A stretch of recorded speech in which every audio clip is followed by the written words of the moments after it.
So I actually am very short-term bullish, but you can't deny the bigger pattern here, which is still bearish. And therefore, again, I still have it priced in that we're still a few months away from a bottom in Bitcoin, and it probably has a decent amount lower to go. In this video, famous investor Gareth Soloway discusses the market volatility and the prices of digital assets spiked in connection with apparent liquidity issues at FTX and Alameda Research and their potential bailout or bankruptcy. Garath is considered as a pro trader with over 20 years of experience. In 2021, he launched Verified Investing Crypto, using the same technical tactics to help investors swing trade Bitcoin, Ether, and other coins. In 2022, he started Soloway Advantage Capital.Bullish currently has no counterparty credit exposure to these firms and expects no material impact on its plans for business operations. The crypto has embarked on a long and brutal fall in terms of market value and public perception. Following the collapse of Bankman-Fried's crypto exchange FTX, many people now consider the technology nearly synonymous with scams. NFT trading volume is a fifth of what it was at the end of last December, and about $2 trillion, that's with a T, has been lost from the crypto market since peaking near $3 trillion. The industry has recovered from several major slumps in the past. As the calendar turns, it's likely that a sluggish bear market will stretch on for months. So I think it's the beginning of the end, right? I mean, you have FTX hammering the market, but I think one of the important things to take away from FTX and the collapse is that if you look at the Terra Luna collapse that caused, or that Bitcoin took a hit on, Bitcoin dropped 45%. The FTX collapse, which was much bigger in terms of an earthquake for the crypto sector, you only dropped 25%. So what this is a market that still probably has some flushing out to go, but it is getting close. There's no doubt about it that we're getting close to it. We're also getting closer to potential regulation, which I think will be a huge asset for Bitcoin and cryptocurrencies, at least the Bitcoin and cryptocurrencies that are strong out there, as I do think that that will be an avenue for big money to start to dabble in crypto again. Absolutely. So I'm still looking at potentially 12 to 13,000 is a short-term target. I do believe it'll go lower than that and probably pierce 10,000 and could get as low as 9,000 before this is all over. So again, if you look at it, and there's a couple of ways you could look at it, the half full, the glass is half full, which is the negative, which is, oh my goodness, it could still go down 30, 40% more. Or you could look at it half full, which is basically saying Bitcoin's dropped from 69,000 to 16 and change here. Worst case, it's got another 7,000 and change to go. And then we can start to think about really picking some up heavily and looking for some major upside. While we can debate which cryptos are bad money driving out the good, FTT and Luna are just two examples everyone can agree should not have existed. 6 months before the collapse of FTX in November set off a crisis in cryptocurrency, there was another cataclysmic event.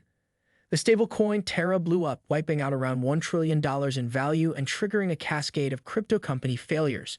Before the Terra Luna crypto crash happened, the cryptocurrency was among the top 10 largest crypto coins in the world by its total market capitalization, and also one of the most popular. However, since the crash, Terra Luna has lost over 99.9% of its value. The shockingly sudden collapse into insolvency of Bankman-Fried's empire was perhaps inevitable, ever since the two-token stablecoin ecosystem's arbitrage-based dollar peg failed, wiping out $48 billion in value and setting off a string of bankruptcies in over-leveraged crypto firms.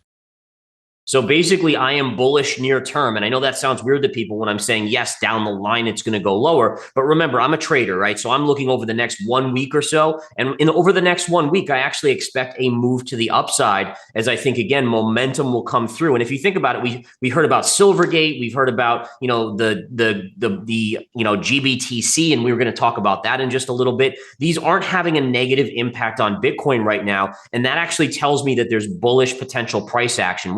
When a stock or a crypto doesn't fall on bad news for a sector, oftentimes you're getting ready to make a short-term pop.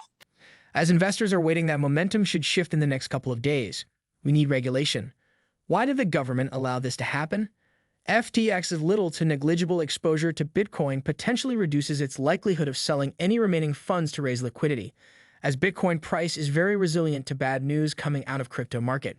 So I think for me, what's important about how Bitcoin is reacting or not, or lack thereof reacting to the negative news, tells me that the negativity on news related information is pretty much in Bitcoin's price. And that's really amazing to think about. I mean, it would take a huge epic earthquake bigger than FTX for it to have a big move down. So at this point, that bottom is in. What I don't think is in terms of the bottom for Bitcoin is when the stock market begins to really collapse more. And we talked about this in December at the live event. We talked about how I still think that there's another 25% down on the S&P in 2023. And I think that's going to be the kicker of how we get down to the targets that I've mentioned. I don't think it's going to be, another kind of earthquake. We're seeing them, like you said, with Silver and Gemini and Silvergate and all these other things going on. Yeah. That's not having an impact. People are immune to that in a weird way, but it's going to be when people get really scared in asset prices like stocks